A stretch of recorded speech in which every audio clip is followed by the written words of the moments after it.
Shalom, Bapak Ibu yang kasih Tuhan. Sebelum kita mulai ibadah kita, mari bersama-sama kita berdoa. Kita satu dalam doa dan kita mau mulai ibadah PA kita pada hari ini. Terima kasih Tuhan atas kesempatan yang Kau berikan bagi kami pada hari ini, sehingga kami dapat belajar bersama-sama tentang firman-Mu Tuhan, sehingga kami dapat mengerti semua rahasia firman-Mu Tuhan. Tuhan, kami serahkan semuanya ke dalam tangan-Mu. Hanya di dalam nama Tuhan Yesus kami berdoa. Haleluya. Amin. Mari kita awali pujian kita dengan pujian Kasih yang Kuterima.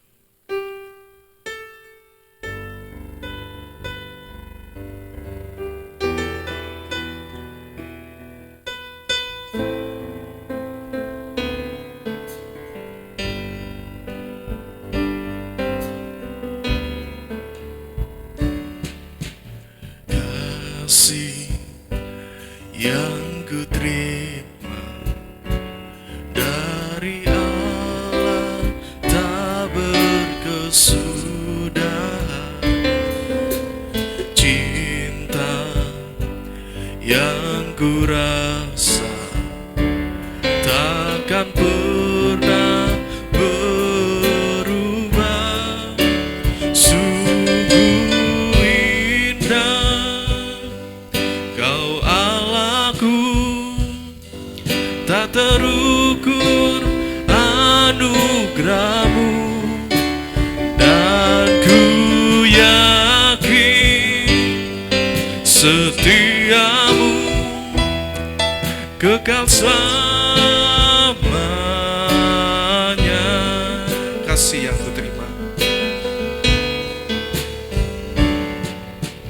kasih yang kuterima dari Allah tak berkesudahan, cinta yang kurasa takkan pernah berubah. Sungguh indah Kau Allahku, tak terukur anugerah-Mu, dan ku yakin setia-Mu kekal selamanya. Sungguh indah, sungguh indah Kau Allahku, tak terukur anugerah-Mu, dan ku yakin setia-Mu kekal selamanya. Kasih yang kuterima, kasih yang kuterima dari Allah tak berkesudahan, cinta yang kurasa takkan pernah berubah.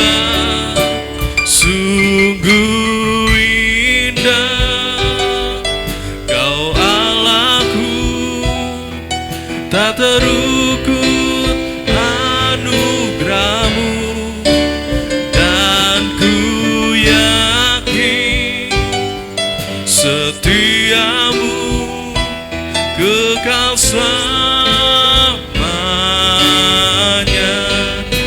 Sungguh indah Kau Allahku, tak terukur anugerah-Mu, dan ku yakin setia-Mu kekal selamanya.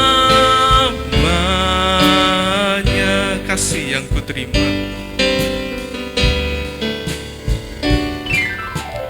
kasih yang kuterima dari Allah tak berkesudahan,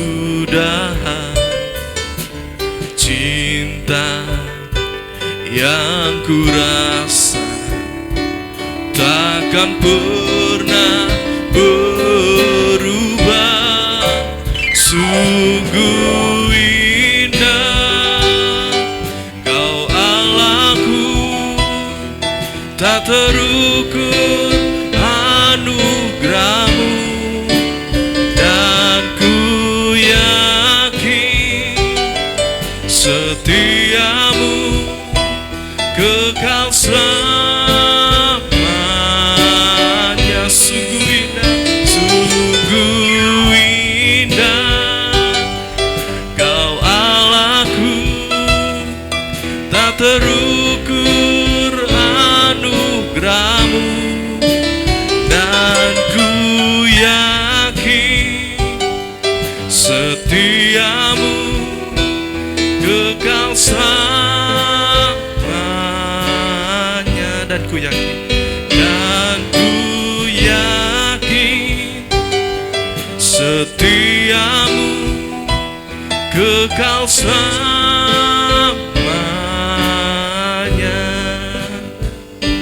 Sungguh indah kasih Allah buat kita.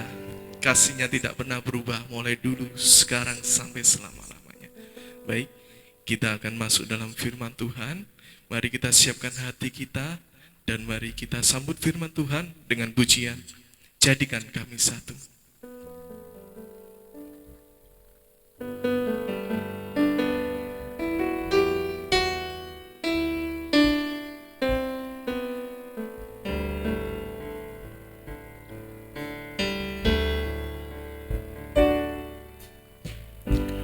Kami rendahkan diri di hadapan-Mu,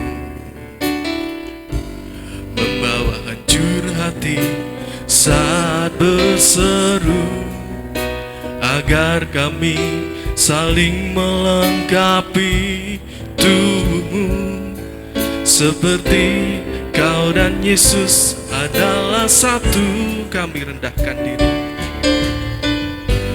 kami rendahkan diri di hadapan-Mu,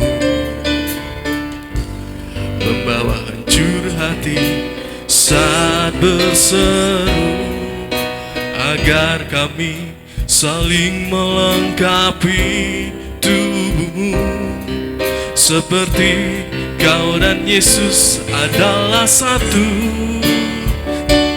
Jadikan kami satu, seperti kerinduan-Mu, agar dunia tahu bukti nyata dari kasih-Mu.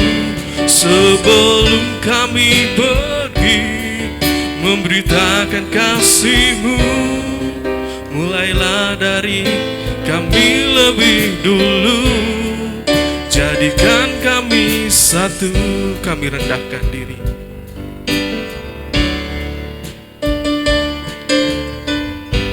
kami rendahkan diri di hadapan-Mu, membawa hancur hati saat berseru, agar kami saling melengkapi tubuh-Mu, seperti Kau dan Yesus adalah satu. Kami rendahkan diri, kami rendahkan diri di hadapan-Mu, membawa hancur hati saat berseru, agar kami saling melengkapi tubuh-Mu, seperti Kau dan Yesus adalah satu. Jadikan kami satu, seperti kerinduan-Mu, agar dunia tahu bukti nyata dari kasih-Mu. Sebelum kami pergi memberitakan kasih-Mu, mulailah dari kami lebih dulu. Jadikan kami satu. Mari sama-sama kita bangkit berdiri. Jadikan kami satu, seperti kerinduanmu, agar dunia tahu bukti nyata dari kasih-Mu. Sebelum kami pergi memberitakan kasih-Mu, mulailah dari kami lebih dulu, jadikan kami satu, jadikan kami satu, seperti kerinduanmu, agar dunia tahu bukti nyata dari kasih-Mu. Sebelum kami pergi memberitakan kasih-Mu, mulailah dari kami lebih dulu, jadikan kami satu, jadikan kami satu, seperti kerinduanmu, agar dunia tahu bukti nyata dari kasih-Mu. Sebelum kami pergi memberitakan kasih-Mu, mulailah dari kami lebih dulu, jadikan kami satu. Tuhan, lirik dari nyanyian ini benar-benar seharusnya menjadi suatu tujuan hidup kami, yaitu kami menyediakan diri kami untuk dipakai oleh Tuhan di dalam bentuk apapun, pekerjaan apapun. Kami berada di dalam rencana dan kehendak Tuhan. Oleh sebab itu kami butuh kesatuan pikiran, perasaan, hati, dan tindakan, supaya kami berkenan di dalam pekerjaan Tuhan dan menyenangkan hati-Mu. Oleh sebab itu, tidak ada cara yang lain yang terbaik, ialah memulai dari diri kami sendiri. Apabila kami hidup bersama siapapun, terutama di dalam kehidupan yang telah Engkau tetapkan, maka kami tetap boleh menjadi satu, menjadi contoh, teladan, dan kami mempunyai kebebasan untuk bersaksi. Tolong kami Tuhan, kami sadari banyak di antara kami yang berada di dalam kelemahan-kelemahan, namun kami tetap percaya selama firman-Mu itu diperdengarkan, maka di sana ada proses penyatuan hidup ini, sehingga kami boleh menjadi saksi-Mu. Terima kasih Tuhan. Dalam nama Tuhan Yesus Kristus kami sudah berdoa. Amin. Amin. Amin. Selamat sore dan shalom saudara. Kita mendapat kemurahan Tuhan untuk kembali berada di dalam ibadah PA, yang dimana kita ini membahas dari Matius pasal yang ke-5. Ya. Dan kalau saudara masih ingat, di dalam Matius pasal yang ke-5 ini mempunyai garis besar yang sudah kita jalani, yaitu dari ayat pertama kita sudah mendengar bagaimana khotbah Yesus di atas bukit, yang terkenal dengan khotbah yang antitesis, yang begitu orang mendengar tidak mengerti ini bagaimana kok dibalik-balik ini ya. Tapi Tuhan tetap mengatakan itu, bahwa kita di dalam mengikuti Yesus itu ada kebahagiaan yang memang kita tidak bisa mengerti, tetapi kebahagiaan itu akan menjadi milik kita. Antara lain, berbahagialah orang yang lapar, berbahagialah orang yang sengsara, berbahagialah orang yang berduka, dan lain sebagainya. Tetapi di balik penderitaan-penderitaan itu, ternyata saudaraku, ada keselamatan yang disertakan Tuhan kepada orang-orang yang semacam itu. Saya dari dulu, sebelum saya mengenal firman itu dengan sungguh-sungguh, saya itu sering protes Karena ada ayat yang mengatakan siapa yang mau mengikut aku, angkat salibmu. Nah saya tuh mikir loh, Tuhan, engkau ini kan sudah ngomong mengangkat salib. Lah buat apa saya mesti ngangkat lagi kan gitu. Kan katanya engkau yang mengangkat salib dari orang berdosa. Lah saya sekarang ini ada apa kok mesti ikut-ikutan ngangkat salib lagi, itu kan mubazir Tuhan. Pernah saudara mikir kayak gitu? Nah ini mesti kita harus mengerti saudaraku. Salib yang dipikul oleh Kristus sampai dia mati di atas kayu salib, itu adalah mengangkut segala dosa kesalahan kita. Dan di dalamnya ada kuasa untuk menyelamatkan hidup kita secara kekal. Tetapi saudaraku, Tuhan juga tidak menghendaki kita ini tidak melakukan sesuatu, itu masalahnya. Sehingga Tuhan mengatakan angkat salibmu dan ikut aku, itu artinya kita tidak usah lagi mengangkat salib dosa kita. Dosa kita itu sudah diangkat dan sudah dimusnahkan di atas kayu salib. Yesus mati untuk itu. Tetapi Yesus yang sama, dia bangkit menyatakan kemenangan atas dosa itu. Dan kita memperoleh hidup kekal.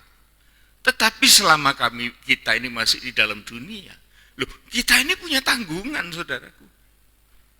Tapi tanggungan itu sudah pasti merupakan penderitaan. Tapi Tuhan kan bilang, jangan engkau menderita karena dosa. Tapi kalau engkau menderita, baiklah engkau menderita oleh karena kebenaran itu. Nah ini saudara, jadi beda. Jadi kalau kita ngangkat salib untuk mempertahankan kebenaran, maka disitulah inti khotbah Tuhan itu mengatakan, berbahagialah kamu.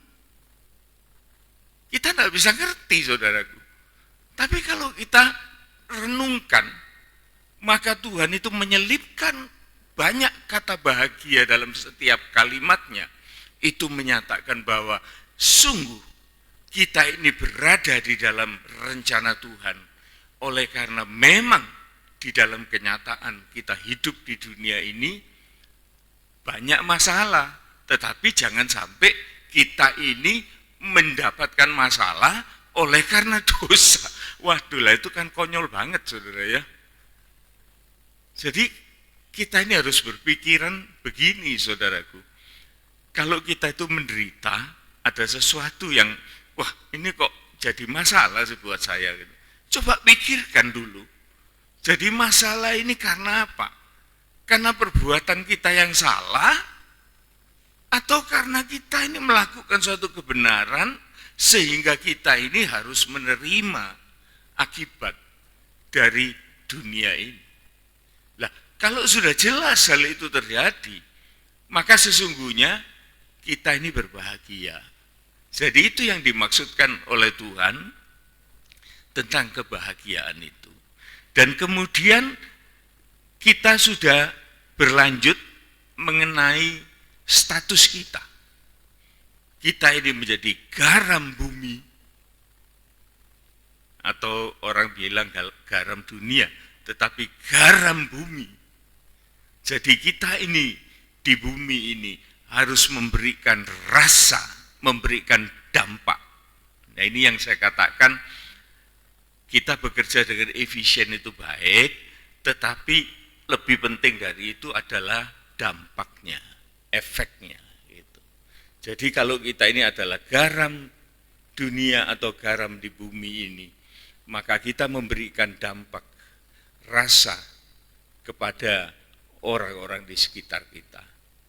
Ya, ini yang sudah kita lalui, saudara ya. Pak Hari berulang-ulang menjelaskan ini. Jadi sudah nancep betul seharusnya.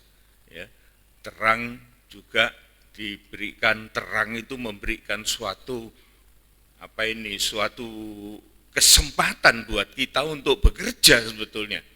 Bagaimana kita ini bisa bekerja di dalam gelap? Tidak mungkin kan? Tapi kalau kita membawa terang itu, maka kita bisa melakukan segala sesuatu dengan baik dan benar. Bahkan kita juga sebagai terang itu memberikan kesempatan bagi orang-orang lain untuk juga melakukan pekerjaan-pekerjaan yang baik. Jadi Matius ini demi episode, saudaraku, itu merupakan suatu pelajaran yang luar biasa. Kemudian episode selanjutnya dikatakan dia datang untuk menggenapi hukum Taurat. Jadi kita melihat bahwa Yesus itu hadir di dalam dunia ini untuk menggenapi, artinya bukan dia itu merubah, tetapi dia itu menggenapi, itu berarti dia ikut berperan di dalamnya. Dan tujuannya sudah merupakan suatu yang jelas bahwa Tuhan Yesus, dia ingin memberikan kelepasan dari manusia kepada manusia ini dari tekanan-tekanan hukum dosa itu. Taurat itu firman Tuhan, loh saudaraku. Seringkali orang yang tidak paham melecehkan. Oh, sudah bukan Taurat sekarang, loh iya. Tapi jangan menghinakan Taurat. Taurat itu sampai sekarang masih ada kuasanya. Dan dia itu firman Tuhan yang tidak pernah dihapus sampai dunia ini selesai. Itu janji Tuhan. Jadi jangan kita menganggap, wah hukum Taurat itu sudah tidak berlaku. Dan kemudian kita kan juga sering, wah nanti kamu jadi ahli Taurat. Loh, kenapa kalau jadi ahli Taurat? Bukankah itu sesuatu yang baik? Seharusnya baik. Tetapi kenapa kok ada ahli Taurat yang selalu dikecam oleh Yesus? Ya karena dia melakukan kesalahan. Jadi kita ini bisa pilah-pilah gitu saudara. Ya. Jadi jangan kita itu mengkondem seseorang, wah kamu nanti jadi ahli Taurat. Tidak apa-apa saudara. Jadi ahli Taurat itu bagus kok. Dipakai oleh Tuhan. Ya contohnya seperti Rasul Paulus. Dia itu ahli Taurat, tapi dia itu terlalu fanatik dan kaku gitu ya. Jadi dia bukan fanatik lagi, tapi fanatisme, sehingga dia melawan kepada Yesus. Tetapi Tuhan melihat hati ahli Taurat itu, Paulus itu, dia sebetulnya bekerja dengan sungguh-sungguh, tetapi oleh karena dia tidak mengerti tentang Kristus, Tuhan tahu orang ini sebetulnya hatinya ini baik, murni hatinya, tapi dia buta. Oleh sebab itu Tuhan memakai Rasul Paulus itu, dia butakan bukan hanya mata rohaninya, sampai mata jasmaninya dibutakan. Dan kemudian dia merasa, waduh bagaimana ini, keadaan kok bisa kayak gini. Tapi Tuhan memberikan dia suatu jalan, satu solusi untuk dia menemui Ananias sebagai murid Tuhan.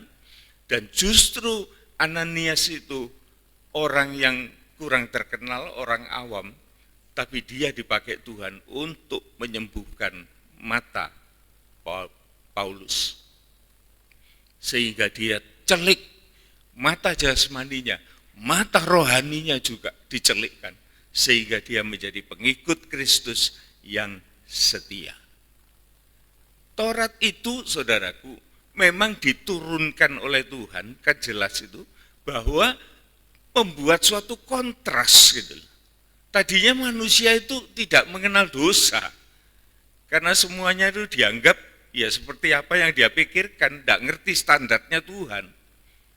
Tapi Taurat itu diturunkan, sehingga manusia itu melihat, loh ini dosa, ini dosa, ini dosa. Sehingga manusia itu terus terang menderita di dalam Taurat itu. Dan Taurat itu, saya juga mikir saudaraku, loh Taurat itu kalau ceritanya gagal, mesti diganti sama kehadiran Yesus. Ngapain Taurat itu diturunkan gitu loh. Saya itu pernah mikir kayak gitu. Tetapi jelas saudaraku, bahwa memang Taurat itu diturunkan dan bukan Taurat itu salah. Tetapi tidak ada seorang manusia pun yang sanggup memenuhi tuntutan Taurat itu. Tapi sekalipun Taurat itu tidak terpenuhi tuntutannya, tapi Taurat itu mengajar manusia itu untuk dia menjadi lebih baik, lebih mengenal Tuhan. Jadi Taurat itu sangat berguna. Tetapi Tuhan sudah tahu bahwa tidak ada seorang manusia pun yang bisa menunaikan Taurat itu secara sempurna. Yaitu dulu menjadi pertanyaan saya. Nah, kalau Tuhan tahu Taurat itu sudah tidak bisa diikuti orang, ngapain mesti diturunkan? Yaitu ada fasenya, saudara. Ada urut-urutannya. Jadi orang yang nurut firman Tuhan melalui Taurat itu bagus, tapi dia tidak mencapai klimaksnya. Karena klimaks Tuhan di dalam Matius 5 ini adalah hendaklah engkau sempurna. Lah sempurna itu yang kayak apa? Tetapi kesempurnaan itu akan terjadi dan bisa kita lakukan. Oleh karena kita perlu contoh. Jadi Tuhan itu enggak ngomong aja. Tapi Tuhan itu mengutus Yesus untuk menjalankan Taurat Allah itu sepenuhnya.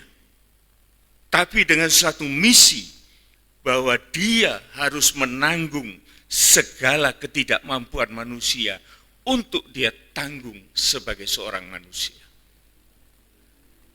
Maka Taurat itu sudah terselesaikan di dalam Kristus Yesus. Dia menggenapi. Oleh sebab itu kita tidak lagi ditundukkan oleh Taurat, tetapi kita menyanjung Yesus sebagai Raja di atas segala raja. Dan dia adalah pemenang di atas segala pemenang yang telah menjalankan Taurat itu dan mengalahkan maut.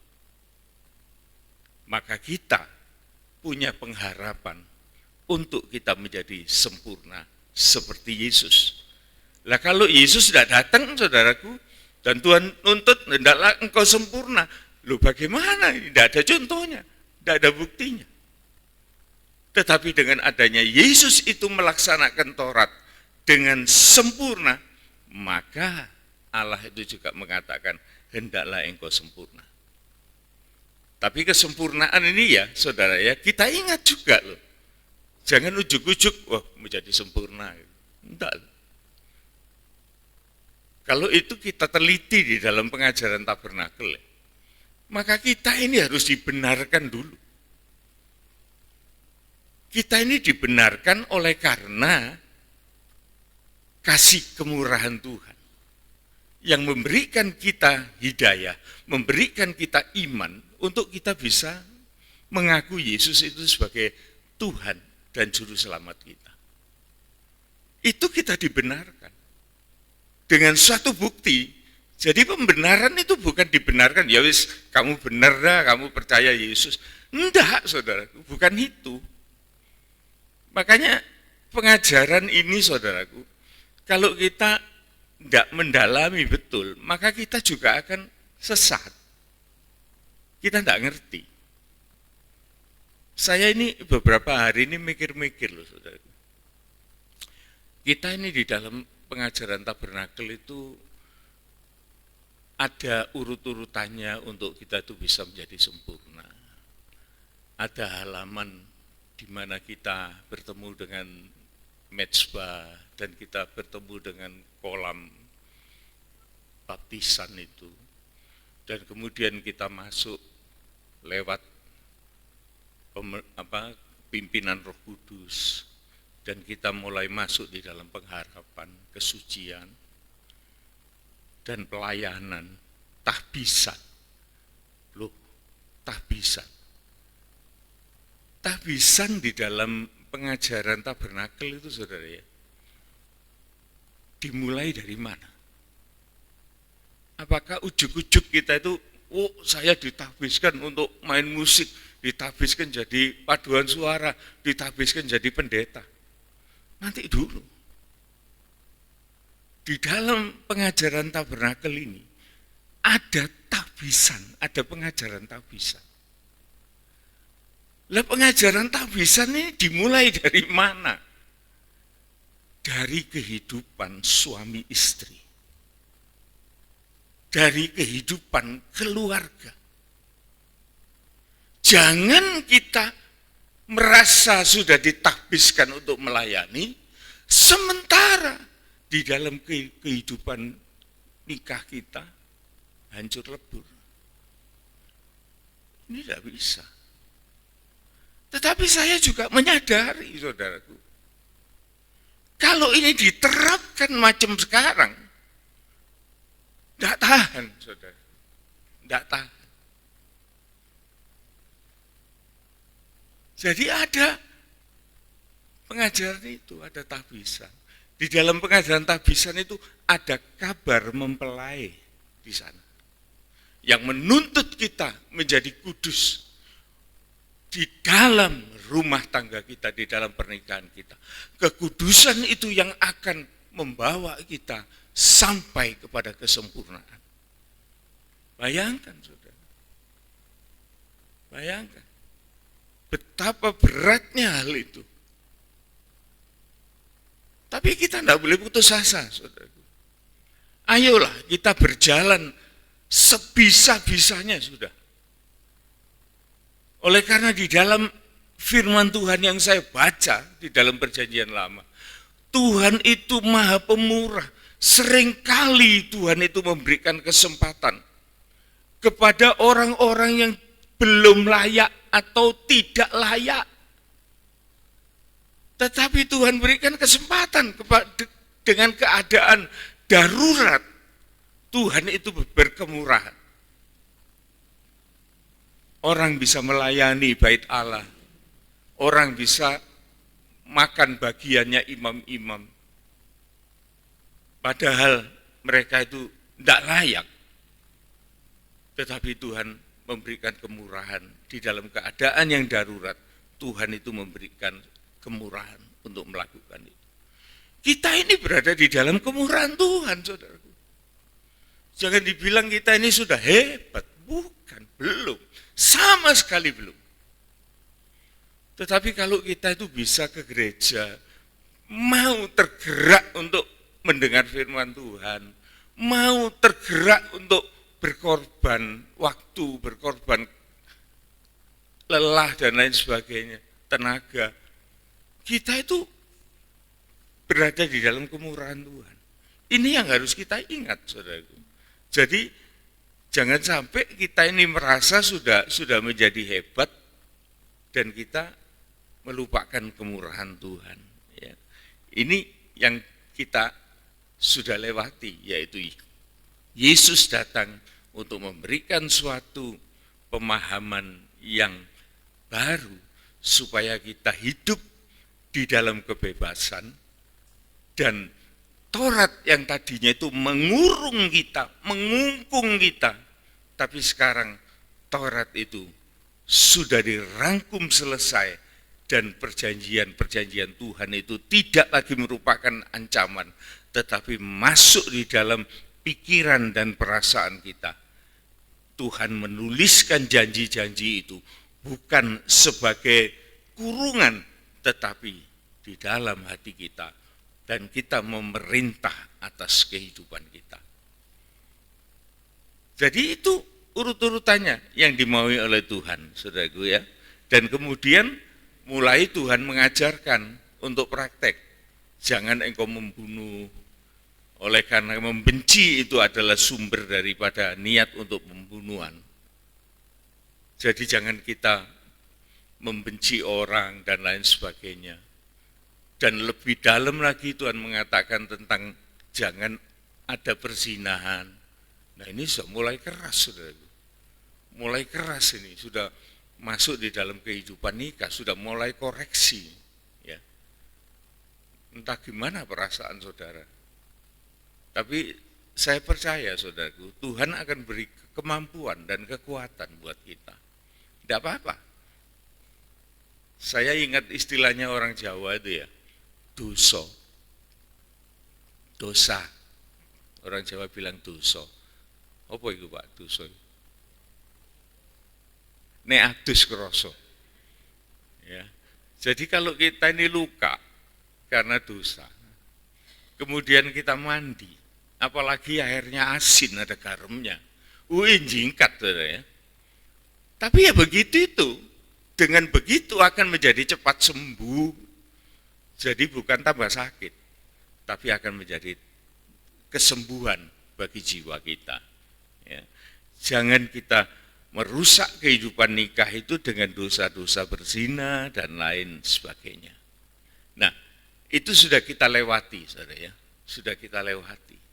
Sekarang kita masuk di dalam episode yang baru, yaitu di Matius 5 ayat 33, ya, ayat 33. Nah, di sini kita mulai melanjutkan suatu bukan perikop, tetapi suatu peristiwa yang baru gitu aja ya, episode gitu aja ya.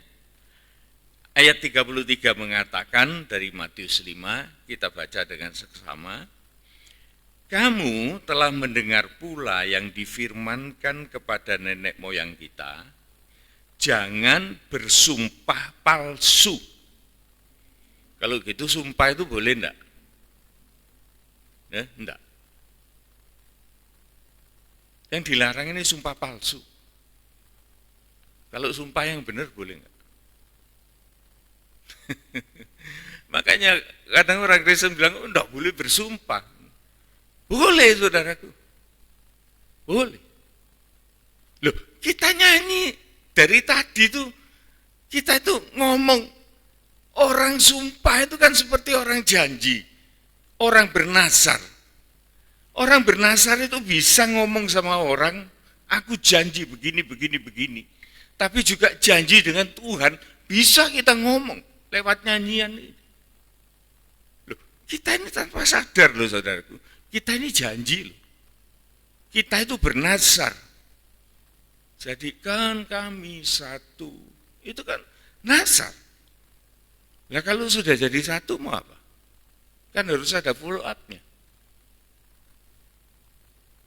Jadi jangan sudah jadi satu, misalnya sudah ada suatu kerukunan dalam gereja, tapi sudah gitu aja mandek. Tapi tidak boleh. Oleh karena itu ada rencana Tuhan yang sudah diberikan kepada kita, dan kita harus melanjutkan. Ya. Kamu telah mendengar apa yang difirmankan kepada nenek moyang kita. Jangan bersumpah palsu. Jadi kalau kita nyanyi itu enggak ngerti artinya, yaitu namanya sumpah palsu. Ngomong karepe dhewe, ngomyang. Itu, ngomong tapi enggak ngerti artinya dari satu itu sing apa sih. Tapi ya pokoknya nyanyi. Itu enggak ada gunanya. Tapi kalau kita mengatakan swear, sumpah, maka kita mengkaitkan Tuhan itu dalam perkataan, perbuatan kita. Jadi kita minta kepada Tuhan supaya Tuhan itu membenarkan apa yang kita perbuat, dan kita bersumpah untuk itu.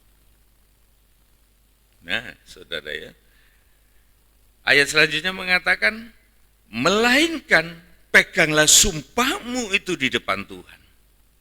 Ya, ada konsistensi, ada bukti bahwa kita konsisten di dalam perkataan, perbuatan, nazar kita.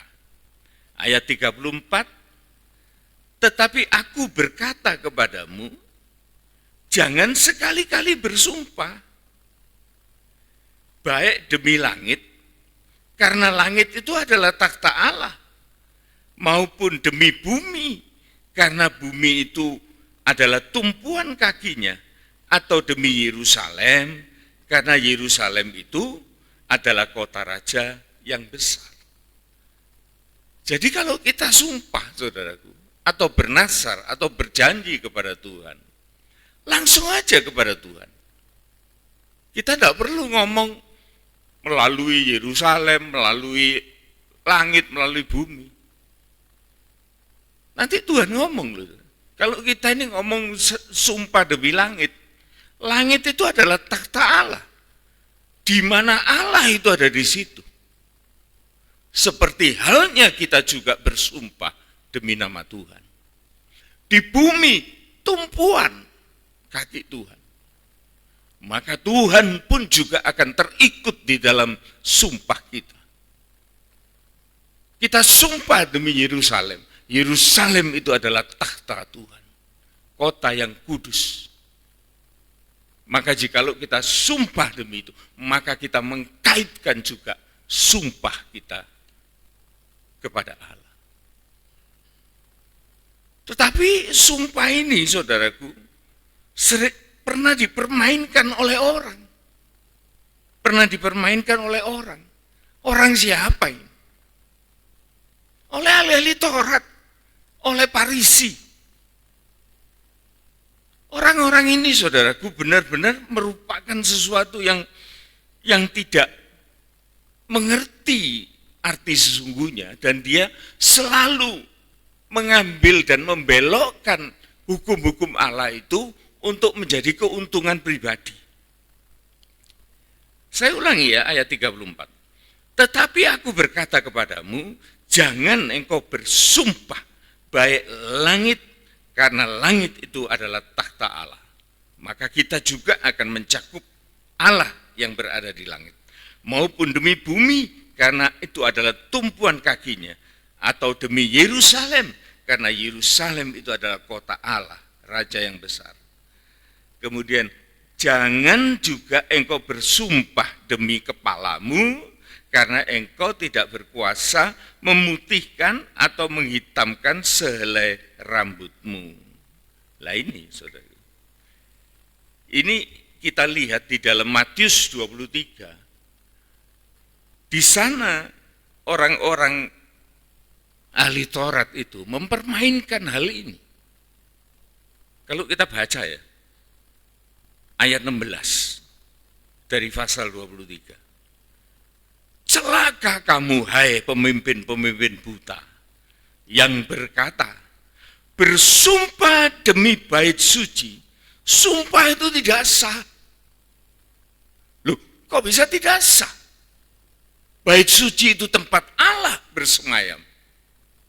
Kalau kita bersumpah dengan bait suci, maka Allah juga ada di sana dan terkait di dalam sumpah kita. Tapi orang Farisi ini kurang ajar, ahli Taurat. Oh, itu tidak sah. Yang sah bagaimana?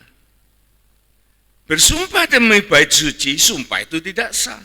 Tetapi bersumpah demi emas bait suci, sumpah itu mengikat. Gimana ini, saudara? Dia lebih mementingkan bahwa materi itu lebih berperan daripada Allah itu sendiri. Bait Allah itu percuma. Loh, kalau di dalamnya itu ada emas, persembahan-persembahan orang, lah itu baru hebat. Itu baru ada kuasanya itu. Kalau ada harta bendanya. Oleh karena orang Farisi, orang ahli Taurat ini hanya melihat keuntungan-keuntungan materi di dalam bait Allah. Kalau orang itu mungkin bawa persembahan-persembahan yang besar, emas, kekayaan, wah ini yang hebat ini. Sumpahnya manjur, janjinya manjur, mesti ditepati. Diselewengkan, saudara. Diselewengkan. Oleh sebab itu, Tuhan itu sangat marah. Ayat 17 mengatakan, hai kamu orang-orang bodoh dan orang-orang buta, apa yang lebih penting? Emas itu atau bait suci itu yang menguduskan emas? Jadi kalau kita itu mengatakan sesuatu, mengucapkan janji, mengucapkan sumpah, kita itu tidak bisa lepas dari hadirat Tuhan. Bukan karena kita ini siapa, orang yang membawa emas apa segala persembahan, bukan itu. Tetapi orang yang bertemu dengan Allah dan dia mengucapkan sesuatu, maka itulah yang berharga. Bukan hanya orang yang datang kemudian membawa harta benda, bawa emas, perak, berlian, dan kemudian dia itu yang diluluskan oleh Tuhan. Enggak, bukan itu. Nah, di sini saudaraku, Tuhan sangat menghardik orang-orang Farisi, orang-orang ahli Taurat itu. Kamu orang yang bodoh, orang buta. Apa yang lebih penting atau apa yang lebih urgen? Emas yang kau katakan lebih berkuasa itu, atau bait suci hadirat Tuhan yang menguduskan persembahan itu? Ya. Ini koreksi.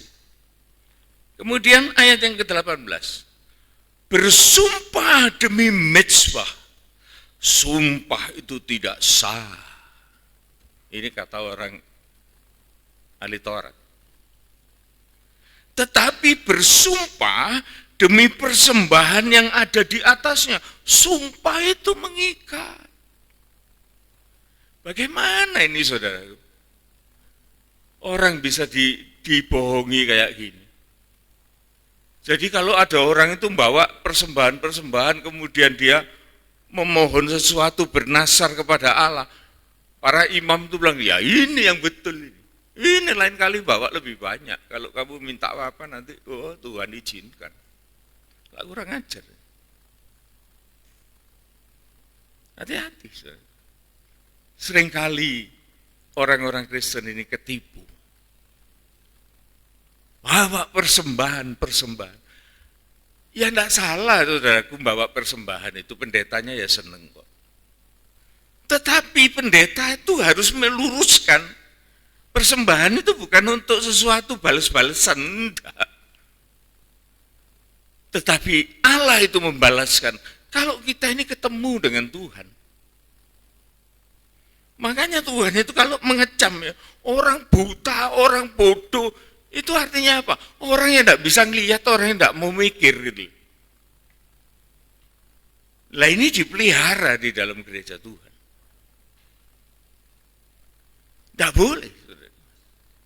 Jadi harus dibuka supaya kita ini tahu kalau kita ini mau ngomong apa, mau mengucapkan janji apa, mau bernasar tentang apa, mau komitmen tentang apa, itu ketemu langsung dengan Tuhan. Kita ngomong. Nah itu baru suatu yang bermanfaat. Bersumpah demi mezbah, sumpah itu tidak sah. Tetapi bersumpah demi persembahan yang ada di atasnya, sumpah itu manjur, mengikat. Ayat 19, hai kamu orang-orang buta, mana yang lebih penting? Persembahan atau mezbah itu yang menguduskan persembahan itu? Jadi kita ini mesti ketemu mezbah, ketemu salib Tuhan. Jadi itu lebih utama.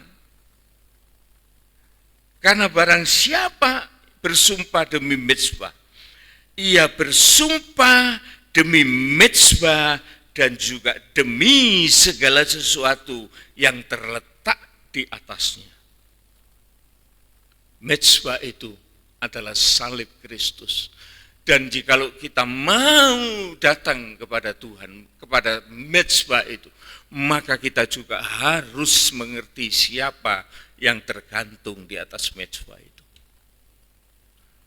Seringkali kita menggantikan Yesus dengan sesuatu dan kita merasa bahwa inilah yang akan menolong kita. Tidak.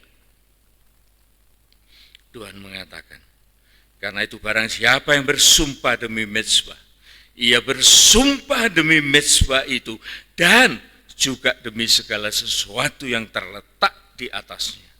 Ayat 21, dan barang siapa bersumpah demi bait suci, ia bersumpah demi bait suci itu dan juga demi Allah yang diam di situ.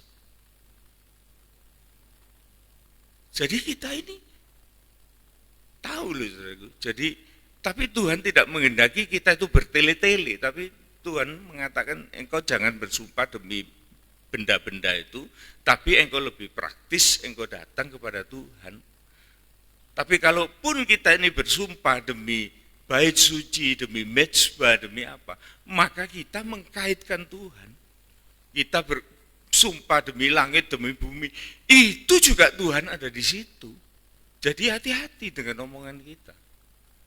Jangan kita sembrono di dalam kita itu asal jeplak ngomong sumpah, janji, nazar. Wah, itu luar biasa. Ayat 22, 21 ya. Dan siapa yang bersumpah demi bait suci, ia bersumpah demi bait suci itu dan juga demi dia yang diam di situ. Ayat 22, dan barang siapa bersumpah demi sorga, ia bersumpah demi takhta Allah dan juga demi dia yang bersemayam di atasnya. Nah, ini Tuhan mengajarkan kita supaya kita berhati-hati di dalam perkataan kita, di dalam ucapan kita. Ya. Nah, kita kembali tadi ke Matius 5 tadi, saudaraku, bahwa dikatakan jangan kita bersumpah oleh karena sumpah itu palsu. Melainkan kita komitmen dengan sumpah itu di depan Tuhan. Tadi saya katakan sumpah itu boleh. Kenapa? Allah itu juga bersumpah. Allah itu bersumpah. Ya. Tapi kita akan melihat dulu definisi dari sumpah itu apa. Ya. Definisi sumpah itu adalah janji. Dan kita minta Tuhan mengikuti apa yang kita katakan dan Tuhan itu menjamin segala apa yang kita katakan itu adalah benar. Tapi kalau kita berbuat salah, maka kita menghina Tuhan. Menarik Tuhan untuk masuk di dalam kejahatan kita. Dan pasti tidak bisa. Kita yang akan dihukum. Jadi definisi nazar itu adalah sumpah, janji, komitmen. Kalau orang Jawa bilang itu apa? Supoto. Supoto itu bersumpah. Supoto. Ya. Atau ada lagi apa itu? Ipat-ipat. Ipat-ipat itu ujar. Jadi orang dulu itu orang kuno dulu ya, kayak emak-emak saya itu kalau dia itu mengalami sesuatu masalah yang tidak bisa diselesaikan. Ya contohnya dulu saya itu masih kecil itu sering sakit-sakitan. Nenek saya itu sampai bingungnya ditambani opo arek iki kok gak waras-waras. Nah kemudian dia mengeluarkan ipat-ipat, ujar. Nak, kowe besok gede dadi opo ae tak terima. Sing penting kowe waras, seger, selamat. Itu orang tua zaman dulu. Jadi dia karena sudah putus asa, dia itu mengeluarkan ipat-ipat. Apapun keadaanmu besok, aku terima dengan legowo, asal kamu ini bisa hidup dan selamat. Ya jadi ini kayak saya sekarang ini, ya kayak gini nih. Kena ipat-ipat emak. Jadi pendeta. Puji Tuhan ya saudara ya. Padahal dulu mak saya enggak ngarang itu. Ya cuma asal ngomong aja. Ya. Nah ini sifat dari sumpah atau nazar itu adalah sakral. Adalah sesuatu yang suci. Tidak boleh dipermainkan. Seperti orang di dalam perkawinan. Janji dalam perkawinan, nikah. Itu sumpah loh itu. Sumpah dari seorang suami, sumpah dari seorang istri di depan Tuhan. di depan hamba Tuhan, di depan jemaat Tuhan. Enggak main-main itu. Lah itu kalau sampai orang belenjani atau orang tidak menepati itu urusannya besar loh. Dan itu dibawa sampai mati. Tidak ada masalah itu selesai di dalam jalan hidup. Tetapi kalau itu tidak dibereskan betul-betul, itu dibawa sampai mati. Saya pernah tanya sama seorang dokter, dia ahli rohani juga dokter itu.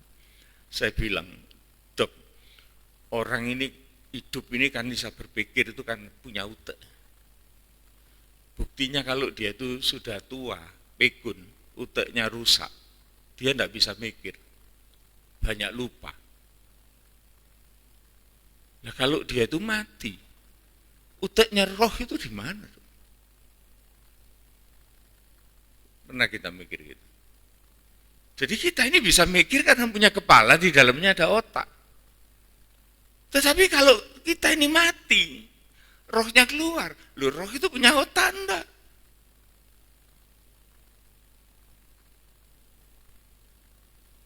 Nah, dokter itu dengan bijaksana menjawab, iya, memang kalau di dalam sesuatu yang kekal dalam dunia roh, itu memang tidak ada sesuatu materi yang fana.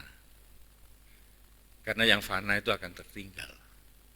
Tetapi roh itu akan merekam segala sesuatu. Di dalam kemampuan roh itu sangat beda dengan kemampuan manusia. Nah ini kan tidak bisa dijawab. Loh ya apa caranya? Tidak tahu. Pokoknya roh itu ya kayak gitu itu. Bahkan orang yang pekun, yang sudah tidak tahu apa-apa, pada waktu dia mau mati, ternyata saudaraku ada yang menyelidiki, ada kembali lagi peristiwa-peristiwa yang dia lalui pada masa mudanya. Dalam periode yang sangat singkat, itu akan diputar lagi seperti film di dalam otaknya, dan dia mengenali apa itu yang dia lakukan. Itu pada waktu orang itu sekarat maut, mau mati, dalam beberapa detik atau beberapa menit, dia itu mengingat kembali. Dan dikatakan bahwa roh itu lebih cerdas ratusan kali daripada otak manusia. Dia bisa mememori segala sesuatu yang tidak lagi bisa dimemori oleh otak. Wah, saya dengar begini, saya pikir, wah, ya ini bisa benar begitu. Karena roh itu yang rohani itu adalah sifatnya kekal. Dan dia memiliki kelebihan-kelebihan yang luar biasa dari kehidupan manusia ini. Manusia ini boleh pintar karena otaknya, tapi lambat laun dia akan menurun kepintarannya. Bahkan dia kosong. Tetapi rekaman dari roh itu, dia tidak akan terhapus. Dan dia lebih banyak merekam dari apa yang sanggup kita rekam. Dan itu ya yang dipertanggungjawabkan di hadapan Tuhan. Ya. Jadi kita melibatkan Tuhan untuk meneguhkan kebenaran yang kita ucapkan dan kesungguhan yang kita niati. Dan di dalam firman Tuhan, saudaraku, kita baca di dalam Ibrani pasal yang ke-6 ayat 16. Di sana mengatakan, sebab manusia bersumpah demi orang yang lebih tinggi. Nah, ini pengertiannya, saudaraku.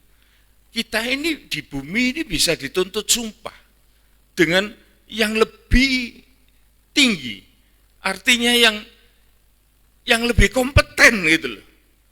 Siapa itu? Pemerintah. Kalau kita ini di depan hakim, saudaraku, kalau kita ini mau menjadi saksi, maka hakim itu bertanya, apakah saudara bersedia disumpah sebagai saksi? Nah, kalau kita tidak mau, tidak bisa jadi saksi. Jadi kita itu bersumpah itu selain di hadapan Allah, juga di hadapan manusia. Di dalam hal ini yang paling kompeten ialah negara atau lembaga-lembaga yang memang ditentukan untuk punya hak menuntut sumpah. Paling tidak yang menuntut janji lah, kayak gereja. Tidak ada gereja, ayo kamu bersumpah ya, demi ini aku mau jadi pengerja, pokoknya aku sumpah ini. Tidak boleh. Yang berhak nuntut sumpah itu adalah wakil Tuhan yang sah, yaitu negara. Perusahaan nuntut sumpah karyawan, karyawan, kamu bersumpah ya bahwa kamu setia dengan perusahaan. Oh, tidak usah, tidak boleh. Dia tidak berhak untuk menuntut sumpah. Tetapi kalau di pengadilan itu orang bersedia untuk bersumpah, untuk menjadi saksi, maka hakim itu akan memberikan penjelasan. Seorang yang bersaksi itu, pertama, dia harus ada di tempat kejadian. Dia harus terkena dampak kejadian itu, dan dia melihat apa yang terjadi dengan mata kepala sendiri. Nah, itu baru saksi. Dan itu pun tidak diterima begitu saja. Maka hakim itu juga akan mengumpulkan saksi-saksi materi dan juga saksi-saksi ahli, sehingga lengkaplah keadilan itu ditegakkan. Jadi sumpah itu bukan sesuatu yang begitu saja, saudara. Jadi jangan kita bilang, aku bersaksi. Nanti dulu, kamu mau bersaksi ini, apa kamu sudah melihat dengan mata kepala sendiri? Sudah dengar? Sudah merasakan? Atau kamu sudah ada di tempat itu? Jadi tidak gampang. Makanya orang Kristen ini, pengakuan imannya mengatakan, aku percaya kepada Allah dan kepada Kristus Yesus, putranya yang tunggal, Tuhan kita. Kan begitu. Tetapi kalau kita ini mau menjadi saksi, itu sangat berat tuntutannya, saudara. Sangat berat. Dan itu tidak boleh secara sembarangan. Sebab manusia itu bersumpah demi orang yang lebih tinggi. Dan sumpah itu menjadi satu pengokohan. Orang itu bisa dihukum karena saksi. Padahal tidak salah. Percaya, saudara. Alkitab ada. Ceritanya itu ada. Nanti kita ke sana ya. Sebab manusia itu bersumpah demi orang yang lebih tinggi, dan sumpah itu menjadi satu pengokohan baginya. Dan sumpah itu untuk mengakhiri segala sengketa atau segala bantahan. Lah kalau sudah tidak ada buktinya semua, tapi ada saksinya, gimana itu? Dihukum? Ya dihukum. Itu. Makanya itu menjadi satu kesulitan. Mari kita melihat contohnya, saudara ya. Contohnya ini, ceritanya ini agak lucu, saudaraku ya. Tapi supaya saudara mengingat, saya akan membacakan cerita ini dan mungkin sekaligus selesai. Nah, ini contoh tentang saksi palsu, ya, tentang saksi palsu. 2 Raja-Raja ayat 20, pasal 21. Ayat yang pertama. Sesudah itu terjadilah hal yang berikut.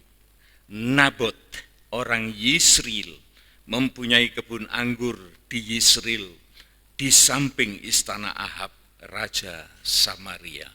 Ada orang yang namanya Nabot, itu menjadi orang tetangganya istana, punya tanah, dibuat kebun anggur. Berkatalah Ahab kepada Nabot, Ahab ini raja, berikanlah kepadaku kebun anggurmu, supaya ku jadikan kebun sayur. Inilah nyeleneh ini. Kebun anggur itu orang kerawat itu setengah mati.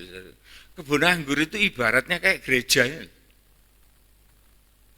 Mau dipinang sama raja, mau dibeli, dijadikan apa? Kebun sayur.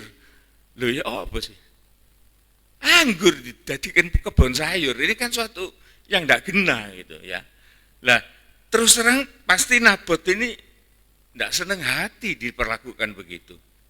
Sebab letaknya dekat rumahku, aku akan memberikan kepadamu kebun anggur yang lebih baik daripada ini sebagai gantinya. Atau jikalau engkau mau, aku akan membeli dan harganya akan kubayar kepadamu dengan uang. Nah ini raja, saudara ya, dia kaya gitu dan dia punya kuasa. Dan dia sementang-mentang dia ngomong, wis kebun anggurmu ini tak cupuke, tak tukuke, kowe njaluk ganti tak ganteni, njaluk dibayari tak bayari. Pokoknya kebun anggurmu iki tak gawe kebun sayur, gawe mangan, soalnya tonggoan. Ini kan suatu pelecehan ya. Nah, Nabot waktu mendengar ini, dia jawabnya ya ketus. Oleh karena dia jengkel ya, ketus. Jawab Nabot kepada Ahab, kiranya Tuhan menghindarkan aku daripada memberikan milik pusaka nenek moyangku kepadamu. Atos sih jawabnya. Ya. Mestinya kan ngomong, oh, enggak saya jual, ini warisan, itu kan saya cukup. Ketus jawabnya Nabot. Jadi ini mulai persengketaan itu. Jadi komunikasi yang tidak moods. Lalu masuklah Ahab ke dalam istananya dengan hati yang kesal dan gusar karena perkataan Nabot itu, orang Yisrael itu kepadanya, tidak akan kuberikan kepadamu milik pusaka nenek moyangku. Maka berbaringlah ia di tempat tidurnya, menelungkupkan mukanya dan tidak mau makan. Loh, rojo kayak ngene iki apa? Kayak arek cilik. Atine gak jeblos mangkel mlebu kamar mengkurep gak glemangan ngambul iki raja lho ngene iki raja cap apa iki ya.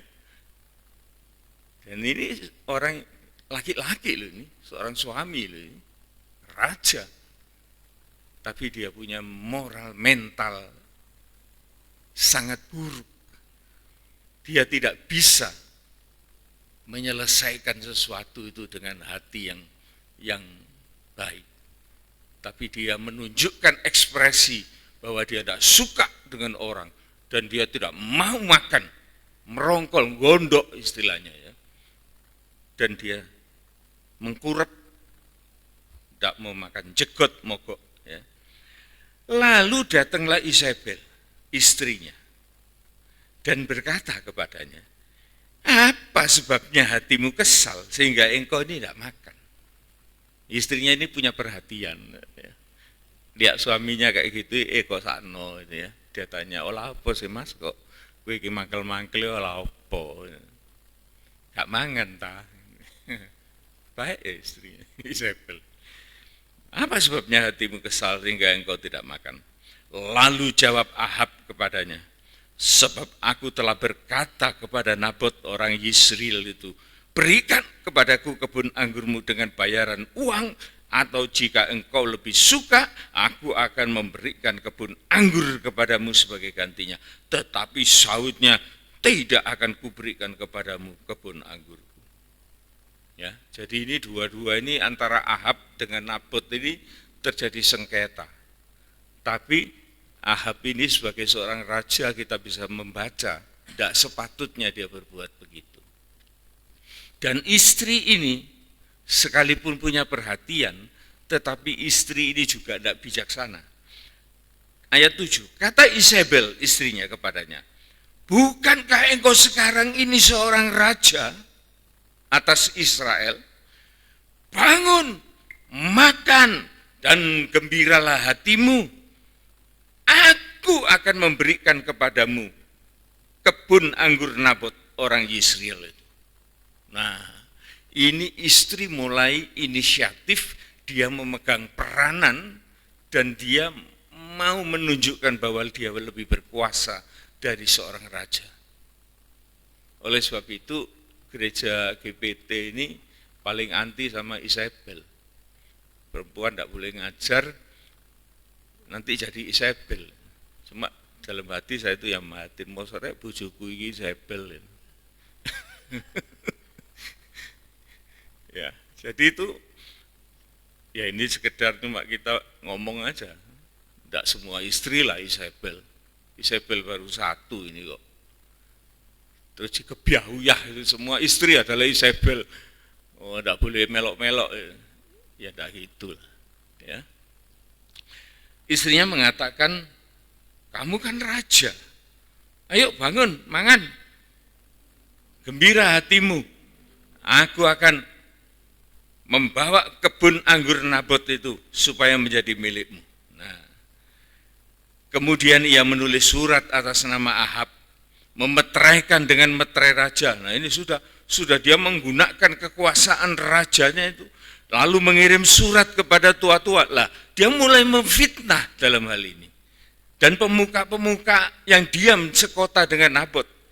Dalam surat itu ditulis demikian, maklumkan puasa dan surulan Nabot duduk paling depan di antara rakyat. Difitnah ini Nabot. Dia dipanggil oleh raja untuk dia datang di dalam pengadilan. Kejem banget. Jadi kalau orang itu sudah pikirannya rusak, hatinya rusak, perkataannya rusak, rencananya kejem jahat. Ngomong apa saja jadi salah. Ya. Ayat yang ke-10, suruh juga 2 orang dursila duduk menghadapinya. Dan mereka harus naik saksi terhadap dia. Dengan mengatakan, engkau Nabot telah mengutuk Allah dan mengutuk raja. Sesudah itu bawalah dia keluar dan lemparilah dia dengan batu sampai mati. Jadi dia menggunakan saksi, saudaraku. Bukan saksi yang benar, tetapi saksi yang palsu. Yang Allah tadi mengatakan, jangan engkau bersaksi dengan palsu. Karena tidak ada lain, saudaraku, pembelaan Nabot ini. Dia tidak ada yang pembelanya. Dia tidak bisa menunjukkan bukti-bukti. Oleh karena dia di dalam pertemuan dengan Raja Ahab itu, dia pertemuan secara private. Dan dia memang ngomongnya itu atos. Tapi juga karena Ahab itu juga ngomongnya kayak gitu. Tetapi hal itu memahitkan hati Ahab. Dan kepahitan hati Ahab itu disambut oleh Isabel. Dan diolah untuk menjadi lebih jahat lagi. Dan dia menggunakan 2 orang yang jahat untuk menjadi saksi palsu terhadap peristiwa ini terhadap Nabot. Dan Nabot dikatakan dia harus dihukum mati tanpa ada yang bisa bela. Nabot sendiri gak bisa bela dirinya karena tidak ada saksi. 2 saksi sudah kuat, dihukum dia. Ya. Ayat 13. Kemudian datanglah 2 orang, yakni orang-orang dursila itu, lalu duduk menghadapi Nabot. Orang-orang dursila itu naik saksi terhadap Nabot di depan rakyat, katanya, Nabot ini telah mengutuk Allah dan juga mengutuk raja. Sesudah itu mereka membawa keluar Nabot keluar kota, lalu melempari atau merajam dia dengan batu sampai mati. Ya. Ini kekejaman, sumpah palsu itu bisa sampai kayak gitu. Ayat 15, segera sesudah Isabel mendengar bahwa Nabot sudah dilempari sampai mati, berkatalah Isabel kepada Ahab, bangunlah, ambillah kebun anggur Nabot orang Yisrael menjadi milikmu, karena Nabot yang menolak memberikan kepadamu dengan bayaran uang sudah mati. Ya. Tetapi saudaraku, setiap kejahatan itu tidak dibiarkan oleh Allah. Tuhan memberikan hukuman yang setimpal kepada Izebel, kepada Ahab, atas segala perbuatannya itu. Ayat 17 mengatakan, tetapi datanglah firman Tuhan kepada Nabi Elia, orang Tisbe, bunyinya, bangun, pergi, temui Ahab, raja Israel yang di Samaria. Ia telah pergi ke kebun anggur Nabot untuk merampas kebun itu menjadi miliknya. Katakan kepadanya, beginilah firman Tuhan, engkau telah membunuh, merampas, dan katakan pula kepadanya, begini firman Tuhan, di tempat anjing telah menjilat darah Nabot, di situ jugalah anjing akan menjilat darah. Saudara, ini merupakan suatu hukuman dari Allah terhadap Izebel, terhadap keluarga Ahab. Karena hukuman Allah itu sampai kepada keluarga. Dan hukuman Allah ini terjadi. Ayat 23, juga mengenai Izebel, Tuhan telah berfirman, anjing akan memakan Izebel di luar tembok Yisrael. Dan ini benar. Izebel ini matinya itu cuma sisa beberapa organ tubuhnya. Dan semuanya itu dimakan sama anjing. Ini putri raja loh ini, tapi matinya dimakan anjing. Ya. Siapa dari keluarga Ahab yang mati di kota akan dimakan anjing. Dan yang mati di padang gurun atau di padang peperangan akan dimakan burung di udara. Sesungguhnya tidak pernah ada orang seperti Ahab yang memperbudak diri dengan melakukan apa yang jahat di mata Tuhan. Karena ia telah dibujuk oleh Izebel istrinya. Bahkan ia telah berlaku sangat keji dengan mengikuti berhala-berhala.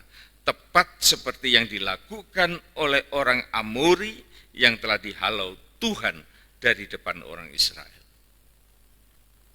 Jadi ini merupakan suatu pasangan, saudaraku, antara umat Tuhan, orang-orang Israel ini ya, yang menikah dengan orang yang bukan bangsa pilihan Tuhan. Bisa terjadi kayak gini, kacaunya itu kayak gini. Ini mengalir tidak karu-karuan, saudaraku. Sampai pada zaman anak-anak turunnya itu juga kena. Dan ini sangat luar biasa. Cerita ini, saudaraku, perlu kita tahu. Ya, karena ini adalah PA, pendalaman Alkitab. Saya suka membawa cerita-cerita ini. Supaya kita ini sebagai orang Kristen itu tahu ceritanya gitu loh. Ya, tahu ceritanya.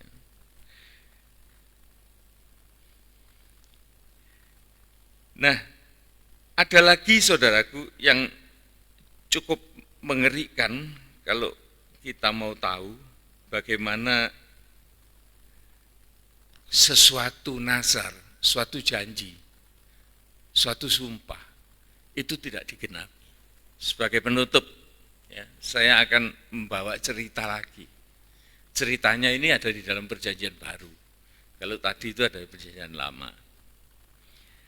Dalam Kisah Rasul 5, Kisah Rasul 5, ayat 1 sampai 11. Ada seorang lain yang bernama Ananias, beserta dengan istrinya Safira. Dia menjual sebidang tanah. Dengan setahu istrinya, lah ini, ia menahan sebagian dari hasil penjualan itu, dan sebagian lain dibawa dan diletakkan di depan kaki rasul-rasul. Rupanya keluarga ini diberkati oleh Tuhan. Dia punya aset sebidang tanah, aset itu miliknya pribadi, dan dia jual. Jual dengan satu tujuan, bahwa nanti hasilnya itu akan dibawa ke bait Allah untuk diserahkan kepada para rasul.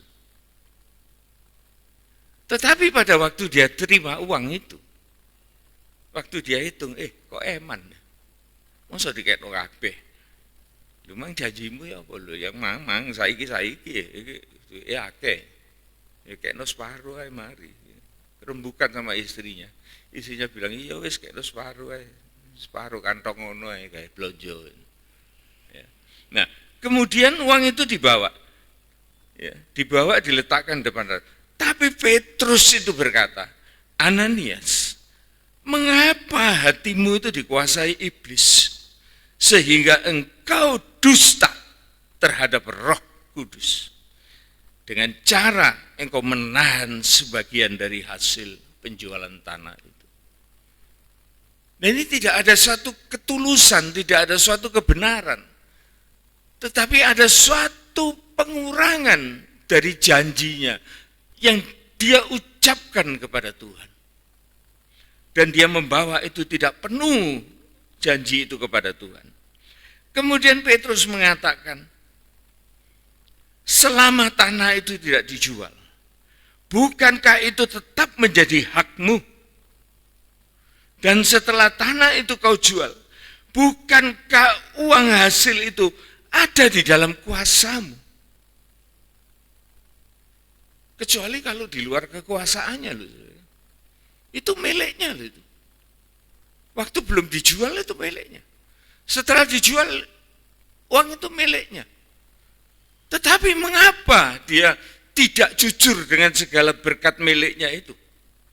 Mengapa engkau merencanakan perbuatan itu dalam hatimu? Engkau bukan mendustai manusia, tetapi engkau mendustai Allah. Nah, ketika mendengar perkataan itu, rebahlah Ananias, putus nyawanya. Maka sangat ketakutan semua orang yang mendengar hal itu. Lalu datanglah beberapa orang muda, mengapani mayat itu, mengusung keluar dan pergi menguburnya. Kira-kira 3 jam kemudian, masuklah istri Ananias, nyari suaminya ini. Bukan bawa persembahan. Dolei bojone. Ya. Masuklah istri Ananias, tetapi ia tidak ngerti apa yang terjadi. Kemudian Petrus bertemu dengan dia dan mengatakan, "Katakan kepadaku, dengan harga sekiankah tanah itu kamu jual?" Nah, jawab perempuan itu, dia tidak tahu kalau suaminya sudah mati. Dia ikut, betul Petrus, dijual cuma harga sekian. Kata Petrus, "Mengapa kamu berdua ini sepakat untuk mencobai roh Tuhan? Lihatlah, orang-orang yang baru mengubur suamimu berdiri di depan pintu, dan mereka juga akan mengusung engkau keluar."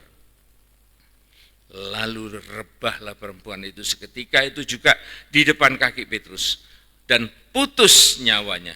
Ketika orang-orang muda itu masuk, mereka mendapati istri itu sudah mati, lalu mereka mengusungnya keluar dan menguburkan di samping mayat suaminya. Maka sangat ketakutanlah seluruh jemaat dan semua orang yang mendengar itu. Jadi saudaraku, kita bisa melihatnya, dampak dusta di dalam kita bersaksi. Dampak dusta terhadap kita menjanjikan sesuatu kepada Tuhan. Dampak dusta juga terhadap sesama. Ini pun juga ada koreksi-koreksi firman Tuhan yang akan membawa kita supaya kita mengerti apa arti dari sumpah-sumpah yang atau perkataan-perkataan yang kita ucapkan itu. Supaya kita berhati-hati berjaga dengan mulut kita. Sebagai ayat penutup, saya ingin mengajak saudara membaca di dalam 1 Petrus 3 ayat yang ke-10. Ini sering saya katakan di tempat ini, tetapi hari ini pun juga kita dengarkan sekali lagi supaya kita tahu penutup dari cerita ini. 1 Petrus 3 ayat 10 mengatakan, siapa yang mau mencintai hidup. Siapa yang sayang terhadap hidup ini dan mau melihat hari-hari baik, melihat hari-hari depan kita yang baik. Pertama, ia harus menjaga lidahnya, menjaga mulutnya terhadap sesuatu yang jahat dan bibirnya terhadap ucapan-ucapan yang menipu. Ya. Oleh karena orang yang mengatakan kata-kata jahat, orang yang mengatakan kata-kata menipu, itu bukan tanpa resiko. Kalau itu didengar oleh orang yang mempunyai hati yang baik, dia segera menilai, wong iki. Ya. Mungkin orang itu dengarkan tertawa, tapi dalam hatinya itu mengatakan, hati-hati, gak genah wong iki. Nah, ya. Jadi dalam hal itu kita tidak mempunyai hari yang baik dan kita tidak bisa punya hari depan yang baik. Rusak itu oleh karena mulut kita itu. Ayat 11 mengatakan, ia harus menjauhi yang jahat dan melakukan yang baik. Ia harus mencari perdamaian dan berusaha untuk berdamai. Jadi bukan berusaha untuk mencelakakan. Tetapi bagi orang Kristen, orang yang percaya Tuhan, orang yang ada Tuhan di dalam kehidupannya, selalu berpikiran positif dan dia mau untuk menempuh jalan damai. Ada win-win solution. Tetapi kalau orang itu di luar Tuhan, itu biasanya aku yang mati atau aku yang hidup, atau kamu yang mati atau kamu yang hidup. Dia tidak punya pilihan. Pilihannya mati, hidup, menang, kalah. Tidak punya.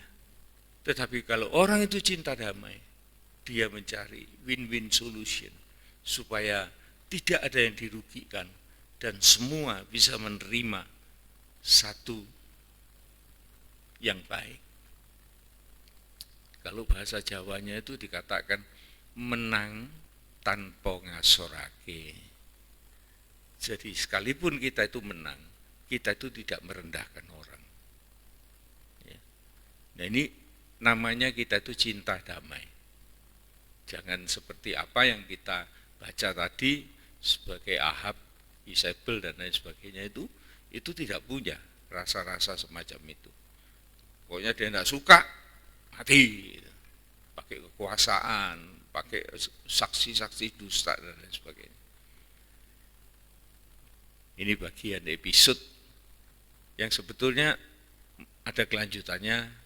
Mudah-mudahan Tuhan mempertemukan kita kembali di lain kesempatan. Saya akan membongkar lebih banyak dan contoh-contoh yang lebih banyak mengenai saksi dusta ini. Ya, Tuhan memberkati kita.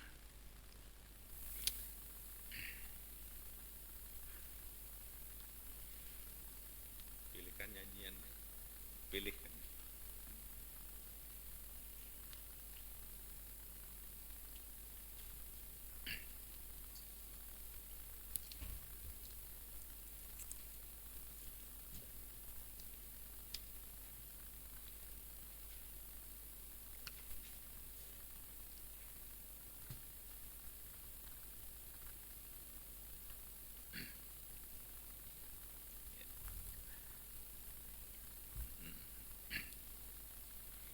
Kita nyanyi Psalo 335 ya.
cita-citaku,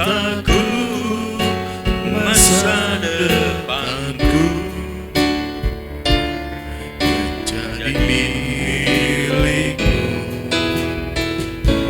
Jadikan kami terangmu di tengah kegelapan dunia, membawa bangsa-bangsa kepadamu. Tuhan, ini kerinduanku bagimu Tuhan, seluruh hidupku. Pakailah Tuhan bagi kemuliaan-Mu, genapi seluruh rencana-Mu, sampai bumi penuh kemuliaan-Mu. Saudara tahu apa yang kita ucapkan tadi, yang dipilihkan oleh Daud, membawa bangsa-bangsa kepadamu. Itulah kerinduanku bagimu Tuhan, seluruh hidupku. Pakai Tuhan bagi kemuliaan-Mu, genapi seluruh rencanamu, sampai bumi penuh kemuliaan-Mu. Itu loh yang barusan kita ucapkan. Seringkali saudaraku, ya itulah, termasuk saya. Kalau nyanyi ya pokoknya nyanyi, gitu. Tapi penghayatan itu perlu supaya kita tahu apa yang kita nyanyikan. Ya, kita nyanyi lagi dari atas supaya kita mengenal nyanyian ini.